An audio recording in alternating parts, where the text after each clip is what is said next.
자, 이제 해외 파트입니다. 해외에서 재고 없이 할 수 있는 쇼핑몰은 뭐가 있을까요? 바로 쇼피파이와 아마존 RA가 있습니다. 쇼피파이는 드롭시핑으로 많이 알고 계시는데요. 제가 처음에 드롭시핑을 알았을 때는 미국에서도 엄청 붐이 일었었고 너무 대박 좋아 보이는 거예요. 하지만 이것도 국내 자사몰과 동일하게 나만의 도메인을 갖고 나만의 웹사이트로 시작하는 거라서 광고가 필수입니다. 광고하지 않으면 기존 사용자들이 있는 플랫폼이 아니기 때문에 내 웹사이트가 어디 있는지 알 수가 없어요. 반드시 광고 전략이 선행되어야 합니다. 광고만 잘할 수 있다면 전 세계인을 대상으로 쇼핑몰 운영을 할 수 있는 좋은 시스템인 것 같아요. 그리고 아마존으로 1억 벌고 잘 벌고 하시는 분들이 계시다 해서 해봤었는데 처음에 아마존으로 돈 번다고 하니까 어떻게 하는 거예요? 하고 갔었죠. 근데 이것도 같은 아마존이라도 판매 방식마다 다르더라고요. 제가 처음에 알게 된 건 RA 방식이었는데요. 리테일 아비트라지의 줄임말인데 내 제품이 아닌 다른 사람의 제품을 리셀링한다, 판다 이런 뜻이에요. 보통 내 제품이 없이 남의 제품을 팔려고 하면 방법이 두 가지예요. 첫 번째는 남의 제품을 여러 개, 막 엄청 대량 등록한다. 두 번째, 남의 제품을 5개 이내로 잘 선정해서 판매한다. 근데 남의 제품은 세상에 얼마나 많아요. 왕초보의 경우에는 제품을 보는 눈도 없고 소싱이라고 하는 가져오는 능력도 좋지 못하니까 소수의 제품을 선정하기보다는 뭘가 팔릴지 모르니까 막 올리거든요. 그래서 당시에 제가 알게 된 방식은 아마존 RA 방식으로 최소 하루 10개씩 업로드하는 거였는데 저는 그 방식이 맞지 않아서 하다가 소수의 제품으로 하는 건 없나? 내 제품으로? 하면서 알게 된 게 아마존 FBA였어요. FBA는 아마존 창고에 재고를 넣어둔다는 말의 약자이고 국내처럼 쿠팡 Z배송과 비슷한데요. 내 재고를 쿠팡 창고에 넣어두고 발송이나 CS를 쿠팡이 대신 해주는 것처럼 아마존 FBA도 내 재고를 아마존 창고에 넣어서 발송이나 CS는 아마존이 대신 해주는 거예요. 보통 전 세계인들이 중국의 도매 사이트를 활용해서 샘플을 받아보고 내 로고를 넣어서 판매하는 방식이었는데요. 아무래도 초기 투자금이 최소 500에서 700만 원 필요한 도전이고 하나의 제품으로 시작을 하다 보니까 엄청 신중해야 되잖아요. 그래서 유료 툴을 이용해서 제품을 엄청 찾고 그 다음에 중국에서 샘플을 받아봤는데 너무 별로인 거예요. 샘플 비용도 생각보다 만만치 않았었거든요. 그런데 이걸 몇백 개 들여와서 아마존 창고에 넣어서 판매했을 때 이게 팔릴까? 했을 때 아닐 것 같았어요. 그럼 내가 이미 들인 돈이 많지만 이 거래처는 안 될 것 같고 다른 거래처라고 한들 퀄리티가 괜찮을까? 아닐 것 같았어요. 그럼 내가 처음부터 아이템 찾는 작업부터 한다고 했을 때 하고 싶니? 나 자신아? 라고 했을 때 아니?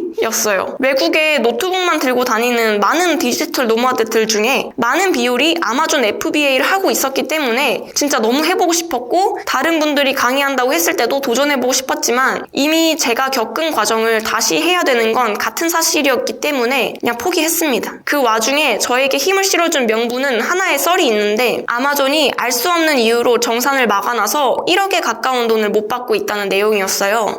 아찔하더라고요. 왜냐하면 제가 일본 아마존을 해봤을 때도 계정 자체가 막혔을 때 진짜 어떤 방법을 해도 풀리지가 않았었던 답답함을 기억하고 있었거든요. 네, 그래서 아마존 FBA에 대한 제 시행착오는 이렇게 마무리가 되었습니다. 자, 다음은 자사몰 자동화예요. 쇼피파이를 처음에는 드롭시핑 위탁 판매 방식으로 주문이 들어오면 제품을 구매하는 방식으로 하다가 하루 50개 이상 팔린다 싶으면 먼저 그만큼의 재고를 구매해서 창고에 넣어두고 발송과 CS를 대신해주는 업체에 맡기는 방식입니다. 그래서 뭐든 잘 팔리는 아이템 하나만 있으면 자동화는 되겠구나 라는 생각을 했었고 외국에도 똑같이 3PL 전문 업체가 있기 때문에 맡기면 알아서 아마존 FBA처럼 발송을 해줍니다. 다만 그렇게 되기까지는 광고도 잘해야 되고 전략도 잘 짜야 되고 그렇게 신중하게 잘 들어가셔야 합니다. 그래서 여러분들이 쇼핑몰을 하게 되었을 때 테크트리를 정리해봤는데요. 국내냐 해외냐 국내에서 할 거면 재고 있는 방식 할 거냐 없는 방식 할 거냐로 나뉘는데요. 먼저 국내 재고 없이 하는 방법 제가 생각하기에는 중국 구매 대행이랑 국내 위탁 둘 중에 하나 하시면 될 것 같고요. 중국 구매 대행을 하신다면 전략은 제품 수를 늘리거나 소수의 제품을 업로드하는 방식입니다. 제품 수를 늘리는 방식의 전략을 선택하셨다면 두 개가 있는데요. 첫 번째는 계속 대량 업로드 하셔야 돼요.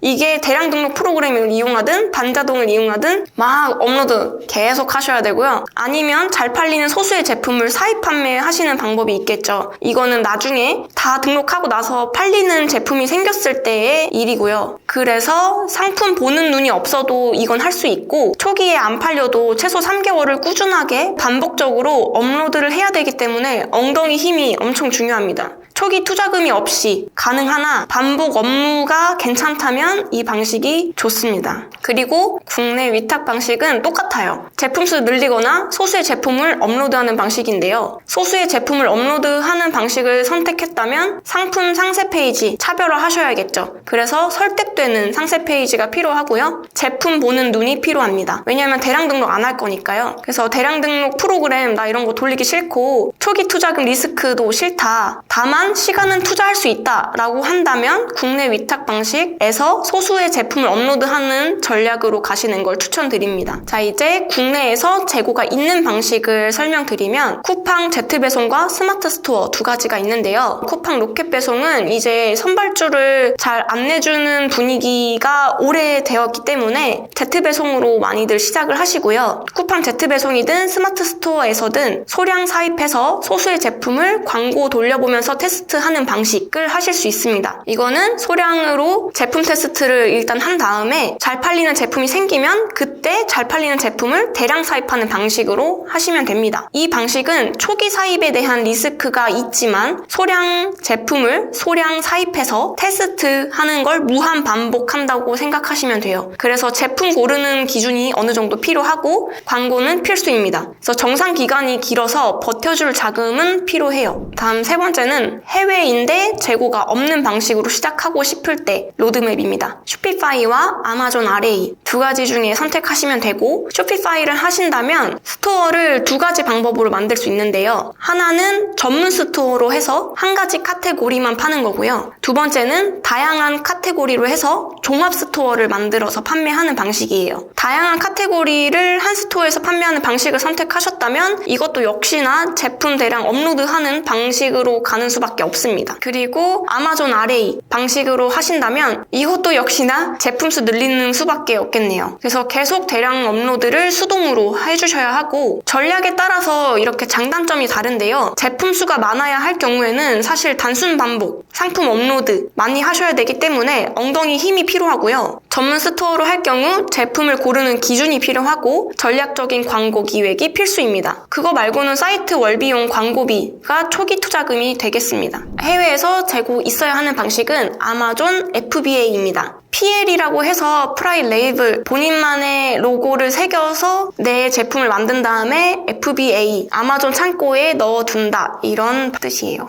아마존 FBA는 한 가지 제품당 최소 300만원에서 500만원을 사입하게 돼요. 그리고 지속적으로 그 제품을 잘 팔 생각으로 처음에 들이기 때문에 브랜드화해서 계속 판매합니다. 초반에 한 가지 제품에 힘을 싣는 경우가 많고 그만큼 제품 선택 기준이 중요해요. 그래서인지 해외에서도 다양한 툴을 엄청 활용하고요. 요거는 나중에 브랜드화가 됐을 때는 그때 이제 쇼피파이로 자사몰을 만들어서 하시는 경우를 봤었고 단점이 있다면 아마존 정산 리스크가 있다는 단점이 있습니다. 아무래도 아마존이 전 세계에서 이용하는 거다 보니까 해킹을 시도하는 경우도 있고 내 명의로 안 하고 뭐 다른 사람 명의를 뭐 건든다든지 이런 문제가 엄청 많은가 봐요. 그래서 이렇게 잘못 걸리면 정산이 묶일 수도 있다는 리스크가 있습니다. 그렇게 해서 다 설명을 드렸고 쇼핑몰을 시작하고 싶다면 이 중에서 국내냐 해외냐 고르고 재고 있는 방식 할까 없는 방식 할까 고르고 그 다음에 나는 엉덩이 힘이 있나? 난 반복 업무를 잘 할 수 있나? 이런 걸 좀 생각해 보시고 아니면 나는 기획해서 나 광고 해보고 싶어 이러면은 이제 소수의 제품으로 하셔야겠죠. 이런 걸 판단하시기가 쉬워지셨을 거예요.